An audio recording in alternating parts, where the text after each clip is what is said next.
سامعین کرام، آپ سن رہے ہیں ایک دلچسپ اردو جاسوسی کہانی جس کا نام ہے شکنجہ۔ یہ اس سلسلے کی قسط نمبر 8 ہے۔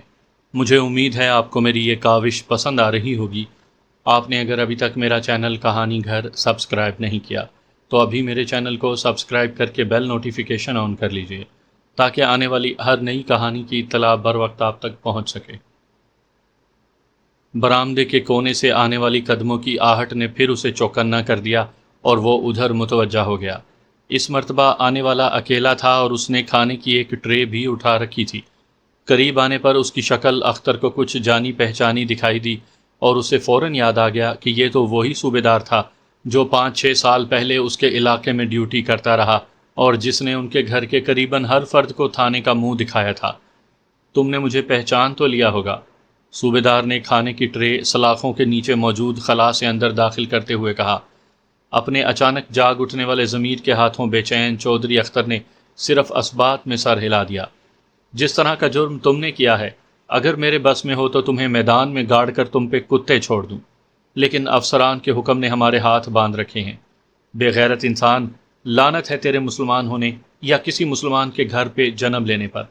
تو نے تو ہمارے دشمنوں بلکہ مسلمانوں اور پاکستان کے دشمنوں کے ساتھ مل کر اتنا گھناؤنا کام کیا۔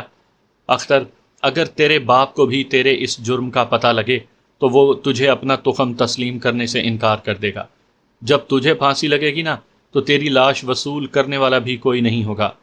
تیرے بزرگ بدماش ضرور ہیں، لیکن ایسی گھٹیا حرکت کا تو انہوں نے کبھی تصور بھی نہ کیا ہوگا۔ اب تم خود سوچ لو کہ تمہارا انجام کیا ہوگا۔ صوبیدار صاحب جب اس کی طرف دیکھ کر بات کر رہے تھے تو ان کی آنکھوں میں نفرت کے الاؤ سلگ رہے تھے، ان کے چہرے کا رنگ تبدیل ہو رہا تھا۔ آپ ٹھیک کہتے ہیں صوبیدار صاحب، میری عقل پر پتھر پڑ گئے، میں اندھا ہو گیا تھا، لیکن مجھے زندگی میں پہلی مرتبہ اپنے گناہ کا احساس بھی ہوا ہے۔ آپ ہمیں جانتے ہیں، ہم لوگ تفتیش یا مار سے گھبرانے والے یا ماننے والے نہیں۔ کاش مجھے ایک موقع مل جائے، میں اپنی تباہی کے ذمہ داروں کو برباد کر کے رکھ دوں گا۔ جنہوں نے میرا یہ حال کیا میں ان کا نشٹ مار دوں گا۔ کاش مجھے ایک موقع مل جائے، اس نے تعصب سے کہا۔ صوبیدار نے ایک نظر اس کے چہرے پر ڈالی اور دل ہی دل میں حیران رہ گیا۔ واقعی وہ سچ کہہ رہا تھا۔ زندگی کے 30 سال فوج میں گزارنے کے بعد اسے انسانی چہرے کے تاثرات پڑھنے پر خاصا ملکہ حاصل ہو چکا تھا۔ صوبیدار اس کے سارے خاندان اور گاؤں کو جانتا تھا۔ اسے علم تھا کہ یہ لوگ پولیس کی مار یا کسی بھی تفتیش سے ڈر کر کچھ کہنے والے نہیں۔ خوف تو ان کمبختوں کو چھو کر بھی نہیں گزرا تھا۔ کیا واقعی اس کا ضمیر جاگ اٹھا ہے؟ اگر ایسا ہے تو اس آدمی سے کام لیا جا سکتا ہے، اسے اچھے مقصد کے لیے استعمال کیا جا سکتا ہے، بالکل ایسے ہی جیسے دنیا کی بہترین فوجیں کنڈم پریزنر سے کام لیا کرتی ہیں۔ مرنا تو اسے تھا ہی، عین ممکن ہے کہ وہ مرتا مرتا کچھ نقصان دشمن کا کر جائے۔ کچھ ایسی ہی سوچوں نے اس کے دل و دماغ پر قبضہ کر رکھا تھا۔ جب اسے چودھری اختر کی آواز سنائی دی، صوبیدار صاحب مرنا تو مجھے ہے ہی، لیکن میں مرنے سے پہلے اگر اپنے ساتھ اور بے گناہ لوگوں کے ساتھ ہونے والی زیادتی کا تھوڑا بہت ازالہ بھی کر گیا نا تو اس سے زیادہ اعزاز میرے لیے اور کیا ہوگا۔ اس کے لہجے کی تڑپ اس کے اندر اٹھتی تبدیلی کے انقلاب کی شاہد تھی۔ صوبیدار خاموش رہا۔ وہ اپنی حیثیت میں اس سے کچھ وعدہ نہیں کر سکتا تھا۔ کھانا کھا لو، یہ کہہ کر وہ واپس لوٹ گیا۔ صوبیدار کھانا رکھ کر چلا گیا، لیکن چودھری اختر کی بھوک تو کب کی مر چکی تھی۔ شرکت ہسپتال میں مرنے والے بے گناہوں کی اخبارات میں چھپی تصویریں اس کو اچانک دکھائی دینے لگی تھی۔ وہ انٹیلیجنس کی مار سے تو شاید نہ گھبراتا، لیکن اسے اندر سے جو مار ضمیر کے انگڑائی لے کر جاگنے کے بعد پڑنے لگی تھی، اس نے چودھری اختر کو بے چین کر کے رکھ دیا تھا۔ اسے اب ایک پل قرار نہیں تھا۔ روٹی کی طرف اس نے نظر بھر کر بھی نہیں دیکھا۔ اس نے اندازہ لگا لیا تھا کہ جس طرح کی بے چینی اور بے بسی نے اسے جکڑ لیا ہے، اس کا علاج سوائے موت کے اور کچھ نہیں، اور اب وہ شاید مر کر بھی اس اذیت سے نجات نہ پائے۔ پھر وہ کیا کرے؟ چودھری اختر انتقام لے، ورما ملک کو، گایتری کو، اسلم کو اور اس تخریبی مرکز کو تباہ کر دے جس نے تجھے اس حال تک پہنچایا۔ اس کے اندر سے ایک آواز بار بار اٹھ رہی تھی، میں تمہیں مار ڈالوں گا، تم بچ نہیں سکو گے۔ اف میرے خدایا، تم نے مجھے اتنا بے غیرت بنا دیا تھا، تم نے چودھری اختر کو اتنا بے غیرت بنا دیا تھا، اب تم بچ نہیں سکتے۔ مجھے تو مرنا ہی ہے، لیکن میں تمہیں نہیں چھوڑوں گا۔ اس نے دیوانوں کی طرح بڑبڑاتے ہوئے کہا۔ چودھری اختر نے ارادہ کر لیا تھا کہ وہ بھاگنے کی کوشش کرے گا، بھلے اسے چھلانگ ہی کیوں نہ لگانی پڑے۔ اس طرح اگر وہ فرار کی کوشش میں مارا گیا تو بھی اس کی جلد ہی خلاصی ہو جائے گی، کیونکہ دوسری صورت میں بھی اسے اپنی موت کا طویل انتظار تو کرنا پڑے گا۔ عدالتوں کی تاریخیں پڑھیں گی، جیل جانا پڑے گا، اس کی تصویریں اور کارنامے اخبارات میں چھپیں گے، اسے تو جیل کے قیدی بھی شاید قبول نہ کریں۔ اس کے لیے چند روز زندہ رہنا موت سے بھی بدتر تھا۔ اس نے سوچ لیا تھا کہ اگر فرار کی کوشش میں مارا گیا تب بھی ٹھیک ہے، بچ نکلا تو کسی بھی صورت سرحد پار کر کے انڈیا جائے گا اور اپنے انتقام کی آگ ٹھنڈی کرے گا۔ اس فیصلے نے اسے قدرے مطمئن کر دیا تھا۔ صوبیدار علی بخش اس وقت میجر خان کے سامنے ایک کرسی پر بیٹھا تھا، اور میجر خان اس کے چہرے کی سنجیدگی سے اندازہ لگا سکتا تھا کہ علی بخش دھوکہ نہیں کھا رہا۔ سر، میں اس کی ساری نسل کو جانتا ہوں، یہ اسمگلر اور بدماش لوگ ہیں، لیکن ہمارے لیے کام کرتے آئے ہیں۔ اختر شروع ہی سے کچھ زیادہ ہی ہوشیار تھا، لیکن میرے خیال سے اسے چانس دے ہی دیں، مرنا تو اس نے ہے ہی۔ ادھر جا کر اگر اس نے سرنڈر کر دیا تو بھی وہ اسے مار ڈالیں گے، اب دوبارہ اس سے کام تو وہ لیں گے نہیں۔ صوبیدار علی بخش نے کہا۔ صوبیدار صاحب، دیکھ لیں، رسک ہے، بڑا خطرناک تخریب کار ہے، اس حیوان کو ایک لمحے کے لیے بھی زندہ چھوڑنے کو جی تو نہیں چاہتا، پھر بھی میں ہائی کمان سے بات کرتا ہوں۔ میجر خان کو صوبیدار علی بخش پر بہت بھروسہ تھا۔ گزشتہ 2 سال سے وہ انٹیلیجنس ڈیوٹی کر رہا تھا، دونوں نے 2 جنگیں اکٹھی لڑی تھی، کئی فوجی مہموں میں ایک ساتھ رہے تھے۔ علی بخش کی بہادری اور حب الوطنی بھی شک و شبے سے بالا تر تھی۔ سر، اگر یہ کچھ کرتا ادھر مارا بھی جائے نا تو بھی ان لوگوں کو وارننگ تو ہوگی، وہ یہ تو سوچیں گے کہ گنگا الٹی بھی بہہ سکتی ہے، عین ممکن ہے کہ اس کے بعد وہ کچھ محتاط ہی ہو جائیں، کرنے سے پہلے کچھ سوچ لیا کریں، ممکن ہے۔ اس نے اپنی بات ادھوری چھوڑی۔ میجر خان سگریٹ سلگا کر کچھ سوچنے لگا۔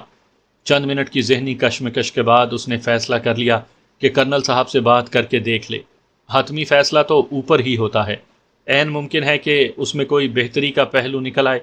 دیکھتا ہوں صوبیدار صاحب، اس نے مختصر سا جواب دیا، اور صوبیدار علی بخش سلوٹ کر کے چلا گیا۔ تھوڑی دیر کے بعد وہ مکمل فائل اور ٹیپ ریکارڈ بیانات کے ساتھ کرنل صاحب کے سامنے کھڑا تھا۔ کرنل صاحب نے بڑے اطمینان سے اس کی ساری بات سنی تھی اور اس سے کچھ مہلت طلب کی تھی، شاید وہ ان بیانات کو خود سننا چاہتے تھے۔ دوسرے روز دوپہر کے بعد انہوں نے میجر خان کو اوکے کا سگنل دے دیا۔ میجر خان نے اس روز دوپہر کے بعد اسے پھر تفتیش کے لیے طلب کر لیا۔ اس مرتبہ چودھری اختر ان کے سامنے پیش ہوا تو وہ بدلا ہوا اختر تھا۔ شاید زندگی میں پہلی مرتبہ اس نے نماز کے وقت نماز پڑھنے کے لیے اجازت طلب کی تھی۔ اس مرتبہ اس پر 3rd ڈگری طریقہ نہیں اپنایا گیا تھا، البتہ اس سے سوالات کرنے والوں کی تعداد 1 کے بجائے 3 تھی۔ یہ جوائنٹ انویسٹیگیشن ٹیم تھی جس نے اگلے 3 روز تک مختلف وقفوں سے اس کی تفتیش کی۔ اس دوران اس کی حرکات و سکنات کا مکمل ریکارڈ رکھا جاتا رہا۔ مزید 7 روز گزرنے پر میجر خان کو یقین ہو گیا کہ وہ جو کچھ کہتا ہے صحیح ہے، واقعی وہ ایک بدلا ہوا انسان تھا۔ اس مرتبہ میجر خان نے اسے اپنے ہمراہ لے کر جس کمرے میں آئے تھے، وہاں ایک نوجوان جس کے چہرے پر اینک لگی تھی کمپیوٹر کے سامنے بیٹھا کسی کام میں مصروف تھا۔ میجر خان کی آمد پر اس نے بڑے اطمینان سے گردن گھما کر اس کی طرف دیکھا اور بڑے ادب سے سلام کر کے ان کی طرف متوجہ ہو گیا۔ ادھر بیٹھو، میجر خان نے اختر سے سکرین کے سامنے ایک کرسی پر بیٹھنے کے لیے کہا۔ اب وہ نوجوان اس کی طرف متوجہ تھا۔ تمہیں اپنے ذہن پر زور دے کر اسلم کا چہرہ ڈرائنگ کروانا ہے، اپنے ذہن کو حاضر کرو اور اس کے چہرے کے سارے نقش و نگار بتانے کی کوشش کرو، اس نوجوان نے کہا، اور اختر کی طرف سگریٹ کی ڈبیا اور لائٹر بڑھا دیے۔ اختر نے اطمینان سے سگریٹ سلگایا، پھر ادھر متوجہ ہو گیا۔ سب سے پہلے یہ بتاؤ کہ اس کا چہرہ کیسا تھا، گول، کتابی یا کسی اور طرح کا؟ اس نے انسانی چہرے کو 4 حصوں میں تقسیم کیا اور اپنے کمپیوٹر کی سکرین پر اسے بتایا کہ وہ گول، لمبا، کتابی یا کسی اور طرح کا چہرہ کسے کہتے ہیں۔ اس نے 4 مختلف شکلیں دکھا کر اسے ڈرائنگ ماسٹروں کی طرح سمجھایا۔ گول، اختر نے غور سے دیکھتے ہوئے کہا۔ اب یہ دیکھ کر بتاؤ کہ ان میں سے کون سے نمبر کا چہرہ اس کے چہرے کے نزدیک ترین تھا۔ یہ کہہ کر اس نے گول کیٹیگری کے 15-20 چہرے یکے بعد دیگرے اختر کو دکھائے۔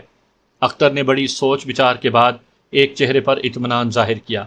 نوجوان نے اس چہرے کو سکرین پر نمایاں کرتے ہوئے پھر اس کا اطمینان حاصل کیا، جس کے بعد اس نے اس نمبر سے ملتے جلتے 6-7 چہرے دکھائے، لیکن اختر بڑے اعتماد سے اپنے بتائے حلیے پر قائم رہا۔ نوجوان نے کچھ بٹن تیزی سے دبائے اور اس چہرے کو محفوظ کر لیا۔ اس کے بعد گالوں، پھر آنکھوں، بھووں، ہونٹوں، ناک، دانت، غرض چہرے پر موجود ہر شے سے متعلق وہ اختر سے سوالات کرتا چلا گیا۔ اسے سکرین پر متعلقہ چیزیں دکھا دکھا کر اس کا اطمینان حاصل کرتا رہا۔ اس دوران اختر نے چائے کے 3 کپ پیے، درجنوں سگریٹ پھونک ڈالے تھے۔ 3 گھنٹے کی صبر آزما ذہنی مشقت کے بعد اس نے بالآخر اختر کو یادداشت کے سہارے جو چہرہ فائنل کیا، اسے دیکھ کر اختر قریباً اپنی جگہ سے اچھل کر کھڑا ہو گیا۔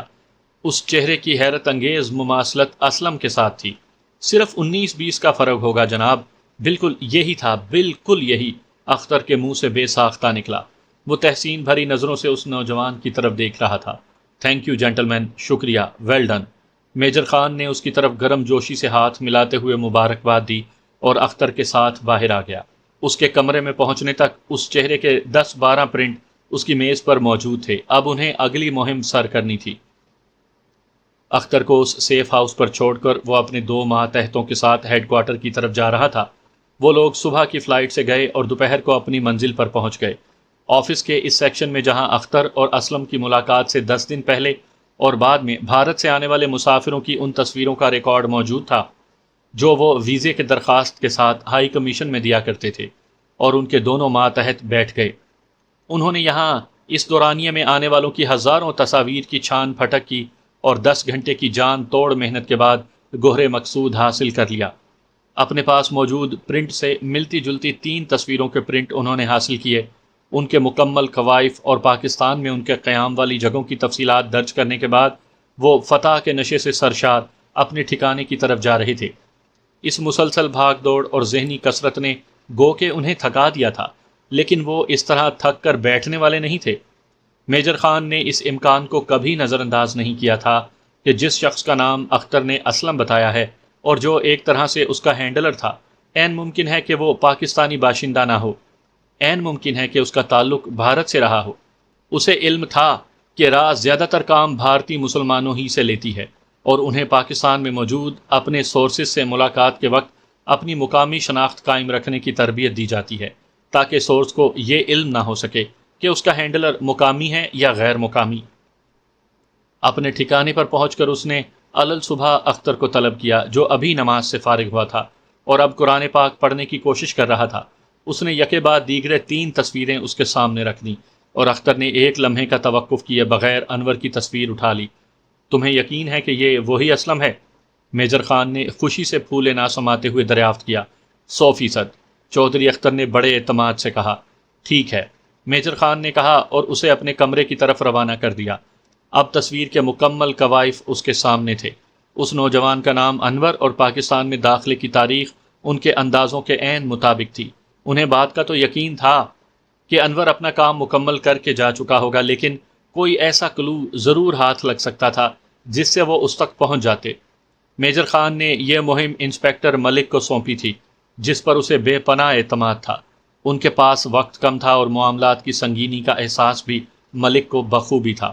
اس نے میجر خان سے 3 دن طلب کیے تھے اور اگلے 3 روز میں اس کیس کی مکمل فائل میجر خان کے سامنے پڑی تھی۔ انسپیکٹر ملک کی اطلاعات کے مطابق انور اپنی ماں اور بہن کے ساتھ یہاں آیا تھا اور وہ ان سے قریباً 15-20 روز پہلے واپس چلا گیا۔ وہ لوگ اقبال نامی ایک بیوہ کے بیٹے کے مہمان تھے جو ان کا کزن تھا۔ اقبال سے متعلق تمام معلومات یہاں موجود تھیں، جن سے اس بات کا شائبہ تک نہیں ہوتا تھا کہ وہ کسی بھی طرح اپنے کزن کے اس روپ سے باخبر تھا یا اس کے ساتھ منسلک رہا تھا۔ اقبال کے تمام قریبی رشتہ داروں کے کوائف، اس کی ماں سے متعلق مکمل معلومات، اس کی آمد و رفت، ملاقاتیں، دوستیاں، غرض کوئی ایسا پہلو نہیں تھا جو انسپیکٹر ملک نے تشنا رہنے دیا ہو۔ انسپیکٹر ملک نے اس کی تنخواہ اور گھریلو اخراجات تک کی مکمل فہرست تیار کی تھی۔ اس کا رہن سہن کا انداز، محلے میں اس کا برتاؤ، پسند ناپسند، غرض اپنی طرف سے کوئی کسر نہیں اٹھا رکھی تھی۔ اتنی بھرپور اور جامع رپورٹ آج تک کبھی میجر خان کے سامنے کسی سے متعلق نہیں آئی تھی۔ اس نے تحسین بھری نظروں سے انسپیکٹر ملک کی طرف دیکھا اور اس کے کندھے پر ہاتھ رکھ کر اسے شاباش دی۔ ویل ڈن ملک، ویل ڈن۔ اب انہوں نے اگلی حکمت عملی طے کرنی تھی، اور اسی روز اگلی حکمت عملی بھی طے پا گئی۔ سلمیٰ اور خالہ ثریا کو گئے آج 10واں روز تھا، لیکن اقبال کو یوں لگتا تھا کہ جیسے یہ کل کی بات ہو۔ جب سے سلمیٰ گئی تھی اسے ایک پل قرار نہیں تھا۔ اس کا جی چاہتا تھا کہ اسے پر لگیں اور وہ اڑ کر اپنی محبوبہ تک پہنچ جائے۔ دمِ رخصت دونوں نے ایک ساتھ جینے مرنے کے وعدے کیے تھے، اور پھر روتی آنکھوں سے ایک دوسرے کو رخصت کیا تھا۔ دونوں کی ماؤں نے ایک دوسرے کے ساتھ اس رشتے پر آمادگی ظاہر کر دی تھی۔ دونوں کو یقین تھا کہ اب وہ جلد یا بدیر ایک ہو کر رہیں گے، لیکن اقبال کے دل کو کسی پل قرار نہیں تھا۔ اسے ایک ہی دھن لگی تھی کہ کب وہ گھڑی آئے جب سلمیٰ اس کی ہو کر ہمیشہ کے لیے ان کی ہاں آ جائے۔ اس کے ماموں نے تو دونوں بہنوں سے کہا تھا کہ زندگی میں پھر نہ جانے کب ملنا ہو، یوں بھی دونوں ملکوں کے حالات اچھے نہیں رہتے، کبھی بھی کچھ بھی ممکن ہے۔ خدا جانے اب آنے جانے کی جو سہولت ہے وہ کب تک برقرار رہتی ہے، اس لیے ان غنیمت لمحوں کا فائدہ اٹھا کر یہیں 4 رشتہ دار اکٹھے ہوں اور سلمیٰ کے ہاتھ پیلے کر دیں۔ انہوں نے تو سلمیٰ کے والد خان صاحب کی بھی گارنٹی دے دی تھی کہ وہ ناراض نہیں ہوں گے اور وہ خود فون پر ان سے اجازت مانگ لیں گے، لیکن خالہ ثریا کو اپنے خامن کی طبیعت کا علم تھا۔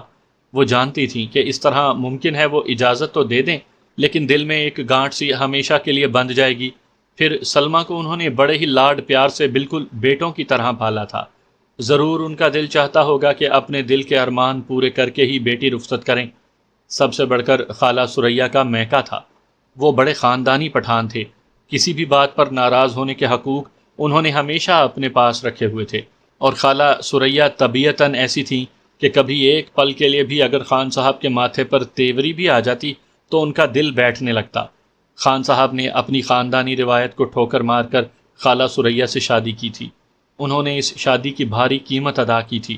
جائیداد سے انہیں مکمل حصہ نہیں ملا تھا کیونکہ انہوں نے اپنے خاندان سے باہر شادی کرنے کا جرم کیا تھا، لیکن کیا مجال جو کبھی انہوں نے ماتھے پر بل ڈالا ہو۔ خاندانی زمیندارہ تھا مگر شادی کے بعد سے مسلسل نوکری کر رہے تھے۔ خالہ ثریا کی خواہش تھی کہ ان کی بہن خود آ کر خان صاحب سے رشتہ مانگے، اس بہانے انہیں دہلی آنے کا موقع بھی مل جاتا اور جنت بی بی اپنے والدین کی قبروں پر فاتحہ بھی پڑھ جاتی۔ اقبال نے ان کی روانگی کے 5-6 روز کے بعد ہی فون کر کے ان کی خیریت دریافت کر لی تھی، اور سلمیٰ سے کہہ دیا تھا کہ وہ بس مہینہ 2 مہینے کے بعد دہلی آ کر اسے ہمیشہ کے لیے اپنے گھر لے جائیں گے۔ سلمیٰ خوشی سے پھولے نہیں سما رہی تھی۔ اسے زیادہ خوشی اس بات کی تھی کہ اب اسے اگلی زندگی بسر کرنے کے لیے آئیڈیل ماحول مل جائے گا، کیونکہ وہ اب باقی زندگی منافقت سے نہیں اپنی مرضی سے جینا چاہتی تھی۔ گزشتہ 1 سال سے جس تیزی سے اس کے بھائی میں تبدیلی آئی تھی اور جس طرح اس نے اپنی کایا بھی بدل لی تھی، اس کے بعد سے تو وہ کچھ زیادہ ہی بد دل نظر آنے لگی تھی۔ اس روز بھی وہ کچھ انہی خیالات میں گھری کالج سے گھر واپس لوٹی تھی جب اسے گھر کے دروازے پر ہی اپنی والدہ سے علم ہوا کہ آج انور اور اس کے کچھ دوست کھانے پر آ رہی ہیں۔ دیوالی نزدیک آ رہی تھی اور اس موقع پر عموماً مسلمان اپنے ہندو دوستوں کو اپنے گھروں پر دعوت دیا کرتے تھے۔ ابھی پرسوں ہی اس کے ابا میاں نے اپنے دفتر کے ساتھیوں کو بلا رکھا تھا اور آج انور کے دوست آ رہے تھے۔ شام ڈھل رہی تھی جب انور کی شکل انہیں دکھائی دی، جس نے اپنے ہاتھ میں ایک ٹوکری پکڑی ہوئی تھی۔ یہ کیا لائے ہو بیٹا؟ والدہ نے پوچھا۔ کچھ نہیں اماں، تمہارے مطلب کی چیز نہیں، یہ کہہ کر اس نے اندر کمرے میں جانا چاہا، لیکن سلمیٰ آڑے آ گئی۔ ایسی کیا چھپانے والی بات ہے؟ سلمیٰ کو کچھ شک گزرا۔ وہ پہلے ہی انور سے متعلق مشکوک تھی، کیونکہ اس نے پاکستان سے آنے کے بعد اسے اکثر رات دیر گئے گھر آتے دیکھا تھا اور 2-3 مرتبہ واضح طور پر محسوس کیا تھا کہ جیسے اس نے شراب پی رکھی ہو۔ آج بھی اسے کچھ ایسا ہی شک گزرا تھا۔ سلمیٰ کے اس طرح درمیان میں آنے پر انور کچھ چڑ سا گیا۔ تم نے ضرور پوچھنا ہے، شراب ہے یہ کہہ کر وہ غصے سے اندر چلا گیا۔ دونوں ماں بیٹی سہم کر رہ گئیں۔ دونوں کو ایک بات کا تو علم تھا کہ انور کا کریکٹر تباہ ہو رہا ہے اور وہ شراب پینے کے علاوہ زیادہ وقت ہندو دوستوں کے ساتھ ہی گزارتا ہے، لیکن اس طرح گھر پر بھی وہ شراب کی محفل سجا لے گا، اس کا انہیں کبھی گمان بھی نہیں گزرا تھا۔ ماں بیٹی سہم کر رہ گئیں۔ اگر وہ خان صاحب کو شکایت کرتی تو بھی انہی کا نقصان تھا۔ دونوں بد دلی سے کھانا تیار کرنے لگیں۔ انور کے دوست آ گئے تھے۔ آج پہلی مرتبہ تجسس کے ہاتھوں مجبور سلمیٰ نے ان کی شکلیں غور سے دیکھی تھی اور اس کے ذہن میں خواہ مخواہ ایک شک جڑ پکڑنے لگا تھا۔ یہ لوگ شاید پولیس کے ملازم لگتے تھے، جبکہ اس کا بھائی تو ریلوے میں کام کرتا تھا۔ چپ چاپ وہ باورچی خانے میں آ کر ماں کا ہاتھ بٹانے لگی۔ کھانا تیار تھا، لیکن آج خلاف معمول سلمیٰ اور اس کی ماں دونوں ہی ان لوگوں کے سامنے خود کھانا لے کر جانا نہیں چاہتی تھی، جن کے زور زور سے بولنے اور کہے لگانوں کی آوازوں نے گھر کے در و بام ہلا کر رکھ دیے تھے۔ سلمیٰ نے دروازے کا پٹ بجا کر اپنے بھائی کو اس ارادے سے باہر بلایا کہ وہ خود کھانے پینے کی چیزیں اندر لے جائے، لیکن یہ کیا؟ انور نے باورچی خانے میں پہنچتے ہی انہیں گالیاں دینا شروع کر دیں۔ اس نے اس طرح بلانے پر غصہ کیا تھا، سلمیٰ کا جی چاہا کہ اس کا منہ نوچ لے۔ آج زندگی میں پہلی مرتبہ وہ اپنے بھائی کے لیے نفرت کے جذبات محسوس کر رہی تھی، لیکن اپنی ماں کی حالت دیکھ کر وہ خاموش رہی۔ بیٹا، اس حالت میں میرا یہ تمہاری بہن کا اندر جانا ٹھیک نہیں۔ تمہارے ابا اگر گھر ہوتے تو اور بات تھی، ماں نے اسے سمجھانے کے انداز میں کہا، لیکن انور اور زیادہ بپھر گیا۔ بڑی مشکل سے انہوں نے انور کو کھانا اندر لے جانے پر راضی کیا۔ انور کے اس سلوک نے دونوں ماں بیٹی کو رلا دیا تھا۔ سلمیٰ نے تو باقاعدہ رونا شروع کر دیا۔ خالہ ثریا نے اس خوف سے کہ کہیں خان صاحب اپنے بیٹی کو روتے دیکھ کر انور پر برسنا نہ شروع کر دیں اور یہاں نیا تماشا کھڑا ہو جائے، اسے اپنے کمرے میں جا کر آرام کرنے کے لیے کہہ دیا۔ سلمیٰ بھی یہی چاہتی تھی۔ وہ اپنا چہرہ پونچھتی کمرے میں چلی گئی۔ اس کے کمرے اور گھر کی بیٹھک کے درمیان والی کھڑکی کھلی تھی، جس پر پردہ لٹکنے کی وجہ سے دوسری طرف سے کچھ دکھائی تو نہیں دے رہا تھا، لیکن شراب کے نشے میں بدمست اس کے بھائی اور اس کے دوستوں کی آوازیں مکمل سنائی دے رہی تھیں، جو زور زور سے کہے لگاتے آپس میں باتیں کر رہے تھے۔ سلمیٰ نے تجسس کے ہاتھوں مجبور ان کی طرف کان لگا دیے۔ اس نے جان بوجھ کر اپنے کمرے کی لائٹ آن نہیں کی تھی۔ سلمیٰ کھڑکی کے کچھ نزدیک بیٹھی تھی جب اس نے اپنے بھائی کی آواز سنی، جو کہہ رہا تھا، ارے شکلا صاحب، ابھی تو سالوں کا ایک ہسپتال اڑایا ہے، آپ حکم دیں تو اس مرتبہ ایئرپورٹ ہی نہ اڑا کر رکھ دوں۔ ارے ہمارے لیے کچھ مشکل نہیں، بڑا محفوظ ٹھکانہ ہے اپنا ادھر۔ سلمیٰ چونکی۔ دوسری آواز آئی، شکلا صاحب، اس مرتبہ ہمارا شیر کہوٹا پر حملہ کرنے جا رہا ہے، آپ ذرا بڑا انعام تیار رکھیے۔ کسی نے نشے میں کہا، وہ تو اپنے بائیں ہاتھ کا کھیل ہے شکلا صاحب، ادھر اپنا سالہ کزن ہے نا جس کے پاس اپنا ڈیرا لگتا ہے، وہ اس فرم میں ہے جو کچھ ایسی چیزیں فوج کو سپلائی کرتے ہیں۔ ارے میں نے تو کہہ دیا تھا ورما صاحب سے کہ سالے نے دہلی آنا ہے، ہمارا بہنوئی بننے والا ہے نا، یہیں سالے کو قابو کر لیں گے، پھر کہاں جائے گا بچ کر، اس سے سارا کام کروا لیا کروں گا۔ اس کے بھائی کی آواز سنائی دی اور سلمیٰ کو یوں لگا جیسے کسی نے پگھلتا ہوا سیسا اس کے کانوں میں انڈیل دیا ہو۔ اس کا دماغ معاف ہو چکا تھا، اس کے کانوں میں سنسناہٹ گونج پیدا کر رہی تھی اور اسے یوں لگتا تھا جیسے ابھی ابھی بس چند لمحوں کے بعد ہی اس کی روح قفس عنصری سے پرواز کر جائے گی۔ سوائے سماعت کے اس کی تمام حسیات کو موت آ گئی۔ اس کے کان سن ہو رہے تھے، دماغ سمجھ رہا تھا، لیکن وہ خود ساکت تھی۔ سارا بدن ٹھنڈا پڑنے لگا۔ 2-3 منٹ کی گفتگو سننے کے بعد اسے علم ہوا کہ اس کا بھائی تو بہت دور جا چکا ہے۔ اسے پاکستان میں دوران قیام کے سارے واقعات یاد آ گئے۔ کیا شرکت ہسپتال کا دھماکہ اس نے کیا تھا؟ اور اب وہ اس کے ہونے والے خاوند، اس کے باپ کے ہونے والے داماد اور اپنے خالہ زاد کو ان موذیوں کے شکنجے میں دینے جا رہا تھا۔ محض چند روپیوں اور عیاشی کے لیے اس نے اپنا ایمان ہی بیچ ڈالا تھا۔ سلمیٰ کو سمجھ میں نہیں آ رہی تھی کہ کیا کرے، کدھر جائے، کس کو یہ سب کچھ بتائے جو اس نے سنا ہے۔ اپنی ماں کو، باپ کو؟ ماں تو سنتے ہی صدمے سے مر جائے گی، اور باپ، وہ اپنے باپ کی طبیعت کو اچھی طرح سمجھتی تھی۔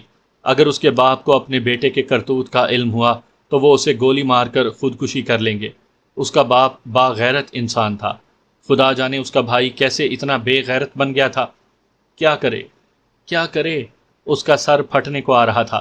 اب اس کے لیے یہاں مزید ایک لمحہ بیٹھنا ممکن نہیں تھا۔ اپنے بھائی کے اس روپ کا علم ہو جانے کے بعد اسے انور سے کراہت ہونے لگی تھی۔ اس کی آنکھوں کے سامنے پاکستان کے ٹی وی خبر نامے پر دیکھی وہ فلم چلنے لگی تھی جس میں شرکت ہسپتال میں مرنے والے بے گناہ مریضوں کی لاشیں دکھائی گئی تھیں۔ اسے اپنی خالہ، اقبال اور پاکستان کے لوگوں کا سلوک یاد آ رہا تھا۔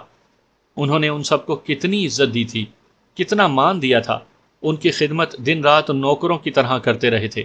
خالہ جنت کس طرح ان پر بچھ بچھ جاتی تھی، اپنے ہاتھوں انور کے لیے کھانا تیار کرتی تھی، اپنے ہاتھوں سے ان کے آرام کا کتنا خیال رکھا تھا انہوں نے۔ خود پنکھے کے نیچے سوتی اور ان کو کولر والے کمرے میں سلایا کرتی تھی۔ کیا مجال جو ایک لمحے کے لیے بھی انہوں نے کسی کی خدمت میں کسر اٹھا رکھی ہو، اور اس کے بھائی نے ان خدمات کا کیا صلہ دیا؟ اف میرے خدایا، کاش اسے موت آ جاتی، کاش وہ یہ سب کچھ کبھی نہ سن پاتی۔ اور اب یہ موذی جو اس کا بھائی تھا، اس کے خامن کو بھی اس جہنم کی بھٹی میں جھونکنے جا رہا تھا، اس کے ہونے والے خامن کے ذریعے اس ملک کو تباہ کرنے کے منصوبے بنا رہا تھا جس کو بلا آخر ان کی آخری پناہ بننا تھا، جسے وہ بھارتی مسلمان ہونے کے باوجود اپنا ملک کہہ سکتے تھے۔ بھارت ان کا دیش نہیں تھا، حادثاتی طور پر اس نے یہاں جنم لیا اور یہیں کی ہو رہی، اور اس کی جڑیں اب یہاں نہیں وہاں تھیں، پاکستان میں۔ خیالات کا ایک ریلا آتا اور اسے بہا کر دور لے جاتا۔ نہ جانے اس میں کہاں سے اتنی طاقت آ گئی تھی کہ وہ خود ہمت کر کے اپنے قدموں پر اٹھی اور چلتی ہوئی اپنے پلنگ تک پہنچ گئی۔ وہ جان بوجھ کر اسی طرح اپنے بستر پر لیٹی تھی جیسے سو رہی ہو۔ اسے سب علم تھا کہ اماں کب اندر آئی۔ اس نے سلمیٰ کو آواز دے کر بلایا اور یہ احساس ہونے پر کہ وہ سو رہی ہے، واپس پلٹ گئیں۔ شاید بیچاری نے اس حالت میں اپنی بیٹی کو بے آرام کرنے سے اعتراض برتا تھا۔ شاید اس کے نزدیک تب یہی مناسب تھا کہ وہ اپنی بیٹی کو سوتے ہی رہنے دے، جس طرح اس روز اس کے بیٹے نے حرام خوری کا مظاہرہ کیا تھا، اور جیسے اب وہ اپنے دوستوں کے ساتھ شراب کے نشے میں دھت کھانا کھاتے ہوئے بیہودہ انداز میں زور زور سے ہنس رہا تھا۔ اگر اس کی بیٹی جاگ رہی ہوتی تو شاید یہ سب کچھ برداشت نہ کر پاتی۔ آج اس کے خامن نے شاید اپنے آفس میں اوور ٹائم لگانے کا فیصلہ کیا تھا، کیونکہ ان دنوں دفتر کا زیادہ سٹاف چھٹی پر تھا۔ وہ اللہ سے یہی دعا کر رہی تھی کہ خان صاحب ابھی آ ہی نہ جائیں۔ اگر وہ یہاں آ جاتے اور یہ سب کچھ دیکھ لیتے تو شاید ایک لمحے کے لیے بھی برداشت نہ کر پاتے۔ دوسری طرف یہی کچھ سوچتے سوچتے ان کی بیٹی کا دماغ معاف ہو رہا تھا۔ سلمیٰ نے کروٹ بھی اس ڈر سے نہ بدلی کہ کہیں ان لوگوں کو اس کمرے میں اس کی موجودگی کا علم نہ ہو جائے۔ اس کے دوست کب گئے، والد صاحب کب گھر آئے، صبح کب ہوئی، سلمیٰ کو کچھ احساس نہیں تھا۔ اس کی تمام حسیات کو جیسے موت آ گئی تھی۔ صبح ہونے تک اس نے صرف ایک فیصلہ کیا تھا کہ وہ ان سارے واقعات سے اپنے منگیتر اقبال کو باخبر کرے گی۔ اقبال کے دفتر کا فون نمبر اس کے پاس تھا۔ وقت تیزی کے ساتھ ہاتھوں سے نکل رہا تھا۔ خدا نہ کرے کہیں وہ دہلی ہی نہ آ جائے اور ان درندوں کے شکنجے میں پھنس جائے۔ اس نے اقبال کو فون کے ذریعے سب کچھ بتا دینے کا فیصلہ کر لیا تھا اور اس کی ہدایت اور رہنمائی پر ہی اگلا لایا عمل اختیار کرنا چاہتی تھی۔ ایک فیصلے پر پہنچنے کے بعد وہ قدرے مطمئن ہو گئی۔ اب اسے اونگ سی آنے لگی تھی، پھر وہ گہری نیند سو گئی۔ اقبال اس روز معمول کے مطابق ہی دفتر پہنچا تھا جب اسے فون کی اطلاع ملی۔ فون کرنے والے نے بتایا تھا کہ اس کے پاس کوئی ضروری پیغام ہے اور ایک فون نمبر چھوڑ دیا تھا۔ اقبال نے حیرانگی سے فون کیا اور مطلوبہ شخص کا نام لیا۔ دوسری طرف وہ لائن پر موجود تھا۔ آپ اقبال صاحب بول رہے ہیں کیا؟ دوسری طرف سے دریافت کیا گیا۔ جی ہاں۔ اقبال ابھی تک شناخت نہیں کر پایا تھا۔ میرا نام کمال الدین ہے جناب، میں کل ہی دہلی سے آیا ہوں۔ انور صاحب نے آپ کے لیے کچھ سامان بھیجا ہے اور سلمیٰ بہن کا ایک خط ہے۔ میں ان کے ہمسائے ہی میں رہتا ہوں۔ معاف کیجیے، خود حاضر ہوتا لیکن مجھے دوسرے شہر جانا ہے اور آج ہی روانگی ہے، اس لیے آ نہیں سکتا۔ آپ کو تو معلوم ہے یہاں میں زیادہ دیر رک بھی نہیں سکتا، پولیس کو رپورٹ بھی کرنی ہوگی۔ آپ کو زحمت تو ہوگی اگر آپ… ارے کمال الدین صاحب، زحمت کیسی؟ آپ کا بہت شکریہ، آپ کو تکلیف ہوگی، میں خود آ جاتا ہوں۔ آپ ذرا ایڈریس سمجھا دیجئے، اقبال نے اس کی بات کاٹ کر کہا۔ سلمیٰ کے خط نے اس کا اشتیاق حد درجہ بڑھا دیا تھا۔ وہ تو اڑ کر کمال الدین تک پہنچ جانا چاہتا تھا۔ کمال الدین نے اسے ماڈرن آبادی کی ایک کوٹھی کا ایڈریس سمجھایا اور فون بند کر دیا۔ تھوڑی دیر کے بعد ہی اقبال دفتر سے چھٹی لے کر اپنی محبوبہ کا خط اور تحائف وصول کرنے جا رہا تھا۔ اپنی موٹر سائیکل وہ چلا کر نہیں، اڑا کر یہاں تک لایا تھا۔ یہ شہر کی نئی اور ماڈرن آبادی تھی جس کے ایک بلاک کے کونے میں وہ خوبصورت بنگلہ موجود تھا۔ بنگلے کا نمبر پڑھ کر اس نے گھنٹی کا بٹن دبا دیا۔ تھوڑی دیر کے بعد دروازہ کھلا اور ایک نوجوان کی شکل دکھائی دی۔ میرا نام اقبال ہے، اس نے کہا۔ تشریف لائیے، آپ کا انتظار ہو رہا ہے، آنے والے نے کہا۔ اقبال موٹر سائیکل سمیت اندر چلا آیا۔ موٹر سائیکل اس نے ایک طرف کھڑی کر دی اور اسی نوجوان کے تعاقب میں پورچ سے گزر کر برآمدے کی طرف جانے لگا۔ برآمدے تک پہنچنے کے بعد اسے یوں لگا جیسے وہ کسی گھر کے بجائے فوج کے دفتر میں آ گیا ہو۔ اب تک اسے 2-3 چہرے جو یہاں دکھائی دیے وہ کچھ ایسے ہی تھے۔ چونکہ اس کا واسطہ فوجیوں سے اپنے کام کے سلسلے میں ہوتا رہتا تھا، اس لیے اس نے پہچاننے میں غلطی نہیں کی تھی۔ اقبال کو ایک آرام دہ کمرے میں بٹھا کر وہ نوجوان باہر چلا گیا اور اقبال کو ایک بے کلی سی لگ گئی۔ وہ کچھ پریشان سا دکھائی دے رہا تھا۔ اسے یوں لگا جیسے وہ کسی غلط ایڈریس پر آ گیا ہو۔ ابھی وہ اسی شش و پنج میں گرفتار تھا کہ سامنے کا دروازہ کھلا اور 3 نوجوان اندر داخل ہوئے۔ ان میں ایک جو ان کا انچارج دکھائی دے رہا تھا، اس نے اقبال کی طرف مصافحے کے لیے ہاتھ بڑھایا۔ میرا نام میجر کمال الدین ہے، میجر خان نے اپنا تعارف کروایا۔ اقبال نے کسی معمول کی طرح اس سے ہاتھ ملایا، گھبراہٹ بڑھنے لگی تھی۔ باقی دونوں جوان کمرے کے دوسرے کونے پر موجود کرسیوں پر بیٹھ گئے۔ اقبال صاحب، میں آپ کو اس طرح بلانے پر معذرت خواہ ہوں، لیکن دوسرا کوئی بھی طریقہ ٹھیک نہیں تھا۔ آپ عزت دار آدمی ہیں، ہم نہیں چاہتے کہ اس واقعے کو کسی کو کانوں کان خبر ہو کہ آپ کو انٹیلیجنس والوں نے طلب کیا تھا۔ اس نے اقبال کی تشویش مزید بڑھا دی۔ جی میں سمجھا نہیں۔ اقبال گڑبڑا گیا تھا۔ یہ تو فوجی انٹیلیجنس کے لوگ تھے، انہوں نے اسے کیوں طلب کر لیا اور اس طرح دھوکے سے؟ وہ بہت پریشان دکھائی دے رہا تھا۔ آپ اطمینان سے بیٹھ جائیں، خدا نخواستہ ہم نے آپ کو اغوا نہیں کیا، نہ ہی گرفتار کیا ہے۔ آپ سے ایک معاملے پر مدد درکار ہے اور ہمارے اگلے تعلقات کی بنیاد اس کے بعد ہی پڑے گی۔ میجر خان نے چاہا کہ وہ نارمل ہو جائے۔ دیکھیے آپ کو شاید کوئی غلط فہمی ہو گئی ہے، اقبال نے سنبھل کر کہا۔ نہیں میرے عزیز، ہم بالکل کلیئر ہیں، کوئی غلط فہمی نہیں، نہ ہی ہم نے تمہارے متعلق کوئی غلط رائے قائم کی ہے۔ البتہ جب تم تمام معاملات سمجھ جاؤ گے نا تو شاید تمہاری خوش فہمی بھی دور ہو جائے، میجر خان نے کہا۔ اس کا انداز گفتگو بڑا شریفانہ تھا، جس نے اقبال کو نارمل تو کر دیا، لیکن اسے ابھی تک کسی بھی بات کی سمجھ میں نہیں آئی تھی۔ چائے لے آؤ، میجر خان نے اپنے ساتھ آنے والے جوان سے کہا اور وہ دونوں باہر چلے گئے۔ ان کے جاتے ہی میجر خان نے اس کمرے کی ایک الماری سے ایک لفافہ نکالا اور اس میں سے انور کی تصویر نکال کر سامنے رکھ دی۔ اسے پہچانتے ہو؟ اس نے پوچھا۔ جی ہاں، یہ میرا کزن انور ہے، اس نے جواب دیا۔ ہاں، تمہارے لیے یہ صرف تمہارا کزن ہی تھا، لیکن اس کی اصلیت کچھ اور ہے۔ یہ کہہ کر میجر خان نے اسے ایک لمبی کہانی سنا دی۔ اس دوران چائے آ گئی تھی۔ جیسے جیسے میجر خان بات کر رہا تھا، اقبال کا دل بیٹھنے لگا تھا۔ یہ انکشاف کہ انور بھارتی انٹیلیجنس کا تربیت یافتہ تقریب کار ہے جس نے شرکت ہسپتال میں بم دھماکہ کیا تھا، اس کے اعصاب پر بم بن کر پھٹا۔ اس کا دل ڈوبنے لگا تھا۔ میں جانتا ہوں مسٹر اقبال کہ تم اس معاملے میں بالکل بے قصور ہو۔ اگر تم اس میں ذرا سے بھی ملوث ہوتے تو ہم تمہیں یہاں اس طرح نہ بلاتے۔ میری درخواست ہے کہ تم بالکل نارمل ہو جاؤ، اپنے ذہن کو حاضر کرو اور میرے سوالات کے بالکل صحیح جوابات دینا۔ تم بھی ہماری طرح پاکستانی ہو، امید ہے اس معاملے میں ہم سے تعاون کرو گے، میجر خان نے کہا۔ سر آپ مطمئن رہیے، میرا پہلا رشتہ اپنے دین اور ملک سے ہے اور میں اس پر کچھ بھی قربان کر سکتا ہوں۔ کاش مجھے اس حقیقت کا علم ہوتا، میں اس کا خون پی جاتا۔ اس ظالم نے… اقبال کو واقعی طیش آنے لگا تھا۔ اسے اب سمجھ آئی کہ انور کی پراسرار نقل و حرکت اور اکیلے گھر سے غائب رہنے میں کیا حکمت تھی۔ شاباش، مجھے تم سے یہی توقع تھی۔ اب مجھے اس کے متعلق جو کچھ تم جانتے ہو بلا کم و کاست، بغیر کسی ڈر خوف اور جھجک کے اپنا بھائی سمجھ کر بتا دو۔ ممکن ہے تمہاری بتائی ہوئی کسی بات سے ہم مجرم کو پکڑ سکیں، اس نے اقبال سے کہا۔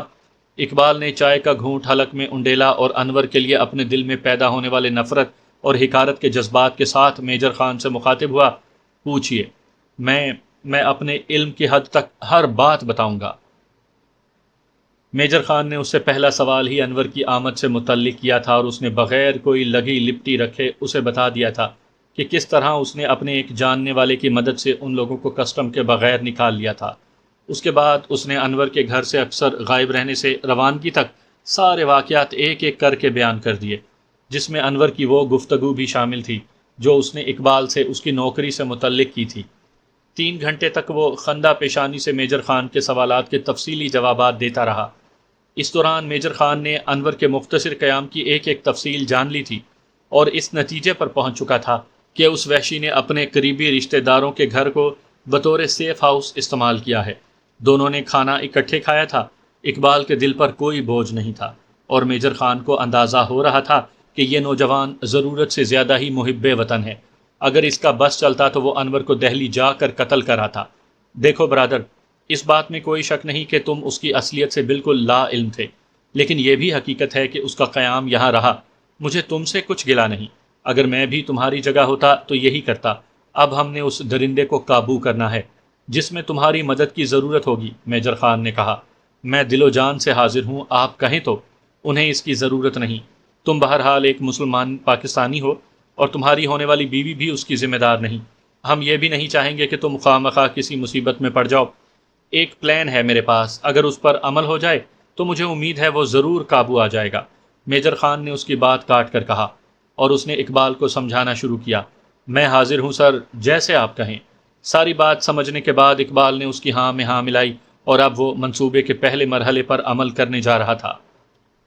میجر خان نے اس کے مکمل حالات جان لیے تھے، اس کے جذبات کا اندازہ لگا لیا تھا، اور سب سے بڑھ کر یہ کہ وہ اقبال کی حب الوطنی کا قائل ہو چکا تھا۔ اب وہ اقبال کی مدد سے انور پر ہاتھ ڈالنا چاہتا تھا۔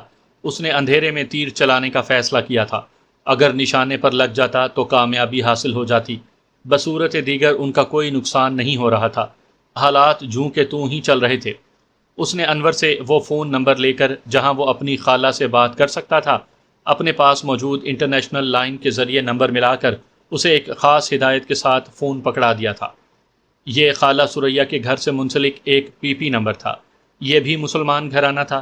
انور نے فون ملانے پر خالہ سریا کو بلانے کے لیے کہا، اور 2 منٹ کے بعد ہی دوسری طرف لائن پر سلمہ موجود تھی، جس نے اقبال سے کہا کہ گھر پر اس وقت کوئی اور نہیں ہے۔ اقبال نے میجر خان کی ہدایت کے مطابق نارمل لہجے میں پہلے اس کی خیریت معلوم کرنی چاہی۔ ابھی اس نے سلمہ کا احوال ہی پوچھا تھا کہ اس نے رونا شروع کر دیا۔ کیا بات ہے سلمہ، خیریت تو ہے نا؟ اقبال پریشان ہو رہا تھا۔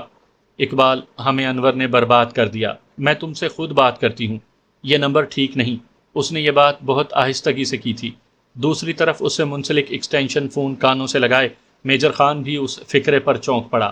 اس کا ذہن بڑی تیزی سے کام کر رہا تھا، اسے دال میں کالا دکھائی دے گیا تھا۔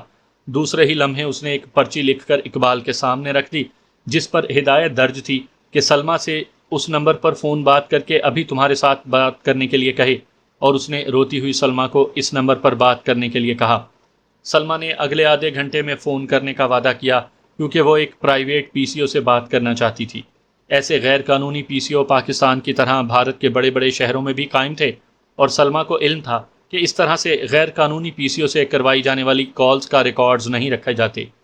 فی الوقت اسے بھی ضمانت درکار تھی کہ وہ جو بات اقبال کو بتانے جا رہی ہے اس سے صرف اقبال ہی آگاہ ہو۔ ان کے ہمسائے میں میر صاحب کا گھر تھا، اور شک تھا کہ پاکستان سے فون آنے کی اطلاع پر وہ متجسس ہو کر اس کی کوئی بات سننے کی کوشش نہ کریں۔ گھر میں وہ واقعی اکیلی تھی، لیکن اس کے گھر میں داخل ہونے کے چند منٹ کے بعد ہی اس کی والدہ، جو نزدیکی بازار سے سودا سلف خریدنے گئی تھی، وہ واپس لوٹ آئیں۔ اس نے اقبال کی ہدایت پر والدہ کو صرف اتنا بتایا کہ اقبال نے پاکستان سے فون کیا تھا۔ ابھی وہ بات کرنا ہی چاہتا تھا کہ لائن کٹ گئی، شاید رات کو دوبارہ اس کا فون آئے، اس لیے وہ گھر پر ہی موجود رہے۔ خالہ سریا نے لائن کٹ جانے پر کفِ افسوس ملا، اور اسے کہا کہ وہ اس کے ابا کو یہاں سے خود فون کر کے اقبال اور اس کی ماں کی خیریت جاننے کے لیے کہے گی۔ سلمہ اپنے امتحانات کی تیاری کر رہی تھی۔ اس نے اپنی ماں سے ایک سہیلی سے نوٹس لانے کے لیے کہا اور باہر نکل گئی۔ اگلے 10 منٹ کے بعد وہ اس مخصوص پی سی او پر پہنچ گئی تھی جہاں سے اکثر غیر ملکی کالیں کم ریٹس پر کروائی جاتی تھی، اور گفتگو کرنے والوں کی پرائیویسی کا بھی مکمل اہتمام تھا۔ تھوڑی دیر کے بعد وہ اقبال کی طرف سے ملنے والے نمبر پر اس سے بات کر رہی تھی۔ میجر خان نے اقبال کو حوصلہ دیا تھا اور اسے ہر ممکن تعاون کی یقین دہانی کروائی تھی۔ انور کے حوالے سے اس کی بہن نے جو بات کی تھی اس نے میجر خان کو چونکا دیا تھا، اور وہ اندازہ کر سکتا تھا کہ یہ بات کیا ہو سکتی ہے۔ اس نے چند منٹ کے بعد ہی مطلوبہ لائن والا فون اقبال کے سامنے رکھ دیا تھا، اور اب وہ بے چینی سے دوسری طرف سے فون کا انتظار کر رہے تھے۔ دونوں طرف سے کی جانے والی گفتگو سننے اور دوران گفتگو اقبال کی طرف سے اختیار کی جانے والی حکمت عملی سے متعلق ہدایات دینے کا بھی مکمل بندوبست کر لیا تھا۔ اقبال کی بے چینی اور اضطراب اب بڑھتا چلا جا رہا تھا جب اس فون کی گھنٹی بجنے لگی۔ پہلی گھنٹی نے اسے احساس دلا دیا تھا کہ یہ غیر ملکی کال ہے۔ خان کے اشارے پر فون اس نے خود ہی اٹھایا تھا۔ دوسری طرف سلمہ لائن پر تھی۔ سلمہ، نارمل رہو، گھبراؤ نہیں اور مجھے سب کچھ بتا دو۔ یہاں میرے علاوہ اور کوئی نہیں، تم بات کرو، وقت کم ہوتا ہے، اس نے سلمہ سے کہا جس کی آواز ابھی سے بھر آ گئی تھی۔ اقبال، ہم لٹ گئے، انور نے ہمیں برباد کر دیا، وہ شیطان ہے، شیطان، اس نے ہمیں کہیں کا نہ چھوڑا۔ یہ کہہ کر اس نے رونا شروع کر دیا۔ پھر اقبال کی منت سماجت پر نارمل ہونے کے بعد اس نے پہلی بات کہہ کر اقبال کے اعصاب پر بم چلا دیا۔ اقبال، ہمیں علم نہیں، وہ موذی یہاں کی انٹیلیجنس کا ملازم ہے، اور اس نے تمہارے ہاں دوران قیام ہسپتال میں بم دھماکہ کیا تھا۔ اقبال کو اپنے سر پر موجود چھت گھومتی دکھائی دی۔ میجر خان چونک پڑا۔ اس نے اقبال کے کندھے پر ہاتھ رکھ کر اسے نارمل کرنے اور زیادہ سے زیادہ معلومات حاصل کرنے کے لیے کہا تھا۔ یہ کیا کہہ رہی ہو سلمیٰ؟ اس نے کہا، اور جواب میں سلمیٰ نے مختصراً اپنے گھر میں دیوالی پر ہونے والی دعوت کا قصہ سنایا اور بتایا کہ اس نے ابھی تک اس بات کا ذکر اس کے علاوہ اور کسی سے نہیں کیا، اور اس کے ساتھ ہی اس نے اقبال کو دہلی آنے سے روک دیا اور بتایا کہ وہ اب اسے بھی پھانسنے جا رہا ہے۔ میجر خان کی ہدایت پر اقبال نے سلمیٰ سے کہا تھا کہ وہ بالکل نارمل رہے اور اپنے کسی عمل سے انور کو یہ احساس نہ ہونے دے کہ وہ اس کی اصلیت جان چکی ہے۔ اس کے ساتھ ہی اس نے سلمیٰ سے کوئی ایسا فون نمبر دینے کے لیے کہا تھا جس پر وہ اس کے ساتھ اطمینان سے بات کر سکے۔ اس نے سلمیٰ سے کہا کہ جس بات کا ذکر اس نے کیا ہے یہاں کے ذمہ داروں کو اس کا علم ہو چکا ہے، اور اب مسلمان ہونے کے ناطے یہ ان کا فرض تھا کہ مجرم کو گرفتار کروائیں۔ اس نے سلمیٰ سے کہا تھا کہ وہ اس کے والدین اور سلمیٰ پر انشاءاللہ آنچ نہیں آنے دے گا، بس ضرورت اس بات کی ہے کہ وہ حوصلہ نہ ہارے اور خود کو بالکل نارمل رکھے۔ فون پر زیادہ گفتگو کرنا ٹھیک نہیں تھا۔ اس نے سلمیٰ سے فون بند کرنے اور اس کے اگلے فون کا انتظار کرنے کے لیے کہا۔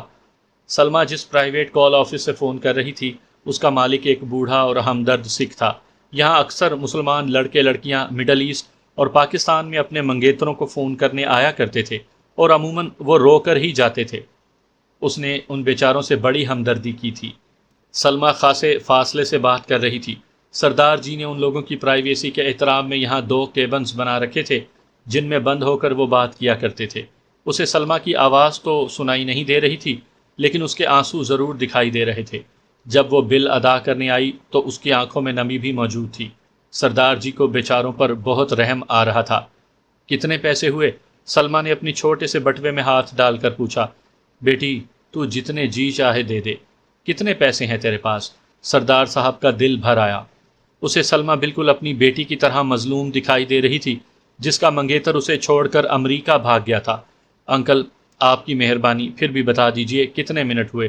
سلمیٰ نے قمیض کی آستین سے اپنی آنکھیں پوچھتے ہوئے پوچھا۔ اچھا بیٹی تم 200 روپے دے دو، سردار صاحب نے کہا، حالانکہ بل اس سے دگنا بن چکا تھا۔ سلمیٰ نے 100 کے 2 نوٹ دیے اور جس طرح خاموشی سے آئی تھی اسی طرح گھر واپس لوٹ گئی۔ اس نے سردار کا فون نمبر مستقبل کے لیے محفوظ کر لیا تھا۔ سلمیٰ گھر پہنچی تو اس کی والدہ ہمسائے کے گھر میں اقبال کا فون سننے کے لیے گئی تھی۔ یہ فون اقبال نے میجر خان کی ہدایت پر کیا تھا۔ اب وہ بڑی ہوشیاری اور سمجھداری سے معاملات کو کنٹرول کر رہا تھا۔ سلمیٰ کے گھر پہنچنے کے قریباً 5 منٹ کے بعد اس کی والدہ وہاں آئیں اور آتے ہی انہوں نے دھاڑے مار مار کر رونا شروع کر دیا۔ اس اثنا میں خان صاحب بھی گھر پہنچ گئے تھے۔ دونوں باپ بیٹی کو اپنی بیوی اور ماں کی فکر دامنگیر ہوئی۔ کیا بات ہے ثریا، خیریت تو ہے؟ خان صاحب گھبرا گئے اور جواب میں روتے ہوئے ثریا نے جو کچھ کہا سلمیٰ کا دل گواہی دے رہا تھا کہ وہ صحیح نہیں، اسے فی الحال اس کو صحیح تسلیم کرنا تھا۔ اس کی ماں نے روتے ہوئے بتایا تھا کہ جنت بی بی کو ہارٹ اٹیک ہوا ہے اور اقبال نے فوراً سلمیٰ اور انور کو پاکستان بھیجنے کے لیے کہا ہے۔ جنت بی بی نے خواہش ظاہر کی ہے کہ کم از کم انور ضرور اسے مل جائے، جانے زندگی اب دوبارہ ملنے کی مہلت دے یا نہ دے۔ خان صاحب کفِ افسوس ملنے لگے۔ لیکن ثریا یہ کیسے ممکن ہوگا؟ اگر انور تیار بھی ہو جائے تو ویزے کا مسئلہ ہے، خان صاحب نے دریافت کیا۔ اقبال نے بتایا کہ اس نے بندوبست کر لیا ہے، یہاں پاکستان ہائی کمیشن میں ایک بندہ ان کے جاننے والا ہے جس کی مدد سے وہ ویزا دلوا دے گا۔ دونوں باپ بیٹی ثریا کو نارمل کرتے رہے۔ شام کو انور بھی آ گیا جس نے اس خبر کا کوئی خاص اثر نہیں لیا تھا، لیکن ان سے کہا تھا کہ وہ اپنے دفتر میں چھٹی کی بات کرے گا، اور اگلے روز اس نے ورما ملک کے سامنے ساری بات رکھ دی۔ ورما ملک کسی سوچ میں پڑ گیا، کہیں یہ ٹریپ تو نہیں؟ اس نے دل ہی دل میں سوچا، پھر خود ہی دل میں مسکرا بھی دیا۔ اول تو یہ ٹریپ نہیں تھا، اگر ایسا ہو بھی گیا تو کیا ہے؟ انور ان کا رشتہ دار نہیں تھا، وہ بھارتی شہری ضرور تھا لیکن مسلمان تھا۔ ان کی طرف سے جہنم میں جائے، اگر پکڑا گیا تو کیا؟ اس جیسے درجنوں اور گدھے مل سکتے تھے۔ بصورت دیگر اس سیف ہاؤس میں بیٹھ کر وہ 1-2 اور کارنامے بھی آسانی سے کر سکتا تھا جن کی انہیں بہت ضرورت تھی، کیونکہ کشمیر میں مجاہدین نے انہیں ناکوں چنے چبوا دیے تھے، اور اب وہ اپنی لڑائی مقبوضہ کشمیر سے باہر بھارت کے دوسرے بڑے شہروں تک پھیلا رہے تھے۔ راجدھانی میں ہونے والے یکے بعد دیگرے 2 بم دھماکے اسی سلسلے کی کڑی تھے۔ تمہارے پاس اس کا کوئی فون نمبر ہے؟ ورما ملک نے ایک نتیجے پر پہنچ کر کہا۔ ہاں ایک ہے تو صحیح، لیکن اس کے دفتر کا نمبر ہے، شاید گھر پر لکھا ہوگا۔ انور نے کچھ سوچتے ہوئے کہا۔ ٹھیک ہے وہ نمبر لو، اس سے بات کر کے دیکھتے ہیں۔ ورما ملک نے ہدایت کی۔ تھوڑی دیر کے بعد اقبال کے دفتر کا نمبر وہاں پہنچ گیا تھا اور اب انور انٹرنیشنل ڈائلنگ پر نمبر ملا کر اقبال سے بات کر رہا تھا۔ فون حسب معمول اقبال کے دفتر کے آپریٹر نے ریسیو کیا اور اسے اطلاع دی کہ دہلی سے اس کے کزن کی کال ہے۔ اقبال دفتر کے ایک کونے میں دھرے ٹیلی فون سیٹ کی طرف بڑھا اور آپریٹر سے وہاں فون کے لیے کہا۔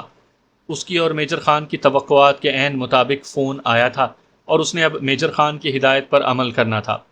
فون اٹھا کر اس نے بدلی ہوئی آواز میں ہیلو کہا اور اپنا تعارف اقبال کے ہمکار کی حیثیت سے کرواتے ہوئے انور سے، جو زندگی میں پہلی مرتبہ فون پر اس سے بات کر رہا تھا، کہا کہ اقبال کی والدہ کی حالت بہت خراب ہے، وہ آج کل دوسرے نمبر پر ہوتے ہیں، جن کے ساتھ ہی اس نے میجر خان والا نمبر لکھوا دیا اور انور سے کہا کہ اگر وہ چاہے تو آدھ گھنٹے بعد اسی نمبر پر بات کر لے، کیونکہ وہ تھوڑی دیر پہلے ہی دفتر سے اس پرائیویٹ ہسپتال کی طرف گیا ہے جس کا نمبر اسے دیا گیا ہے، جہاں پہنچنے میں اسے 15 سے 20 منٹ لگ جائیں گے۔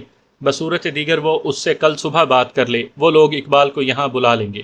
نہیں، خالہ کی طبیعت خراب ہے، کہیں دیر نہ ہو جائے، میں اس سے اسی نمبر پر بات کرنے کی کوشش کرتا ہوں، آپ نمبر لکھوائیے۔ انور نے دوسری طرف سے ورما ملک کی ہدایت ملنے پر کہا۔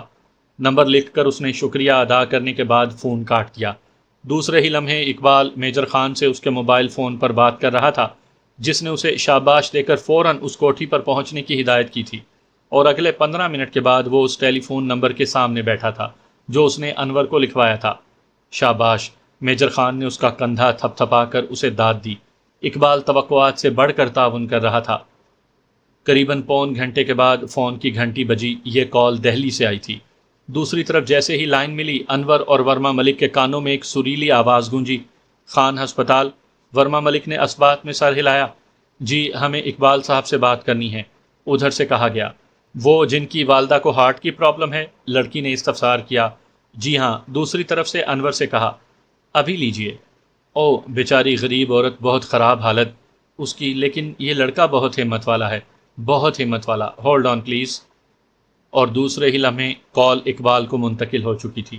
اس نے انور کا نام سنتے ہی بڑی گھبراہٹ میں والدہ کی بیماری کی اطلاع دے کر ان کی خواہش سے آگاہ کیا۔ وہ تو ٹھیک ہے اقبال بھائی، لیکن یہاں ویزے کا مسئلہ بنے گا، انور نے ورما ملک کی ہدایت کے مطابق کہا۔ میں نے بندوبست کر لیا ہے، ہماری کمپنی کے ایم ڈی صاحب کے بھائی وزارت خارجہ میں سیکٹری ہیں، وہ فوراً وہاں ہائی کمیشن میں بندوبست کروا دیں گے۔ انہوں نے وعدہ کیا ہے، اللہ ان کا بھلا کرے، ہماری بہت مدد کر رہے ہیں، اقبال نے فوراً ہی کہا۔ دوسری طرف چند ثانیے خاموشی رہی۔ ٹھیک ہے، جتنی جلدی بندوبست ہو میں آتا ہوں، لیکن سلمہ کا امتحان چل رہا ہے، وہ شاید نہ آ سکے۔ اس کے جواب نے اقبال کے چہرے پر ہوائیاں اڑا دی تھیں، لیکن اس نے خود کو سنبھالے رکھا۔ میجر خان نے اپنے کانوں سے ہیڈ فون لگاتے ہوئے اس کے دونوں کندھے تھپ تھپا کر اسے نارمل رہنے کے لیے کہا تھا۔ اپنا پاسپورٹ نمبر لکھوا دو، آج ہی ہم وہاں فیکس کروا دیں گے اور انشاءاللہ اگلے 2-1 روز میں تمہیں ویزا مل جائے گا۔ انور بھائی، دیر نہ کرنا، اماں کی حالت ٹھیک نہیں ہے اور وہ بہت تقاضا کر رہی ہیں کہ تم لوگ آ جاؤ، ممکن ہے تمہارے آنے سے ان کی حالت سنبھل جائے، اقبال نے کہا۔ ٹھیک ہے، اچھا لکھو نمبر، اتفاق سے میری ڈائری میں لکھا ہے، دوسری طرف سے کہا گیا۔ قریباً 1 منٹ کی تاخیر سے انور نے اپنا پاسپورٹ نمبر لکھوا دیا۔ اچھا بھائی، خالہ سے کہنا زیادہ فکر نہ کریں، انشاءاللہ سب ٹھیک ہو جائے گا، تم جلدی پہنچو، میں آج ہی یہ نمبر فیکس کروا دوں گا، تم پرسوں درخواست دینا، انشاءاللہ ویزا لگ جائے گا، اقبال نے کہا۔ اچھا، خدا حافظ، خالہ سے سلام کہنا اور اپنا خیال رکھنا، انور نے سلسلہ منقطع کر دیا۔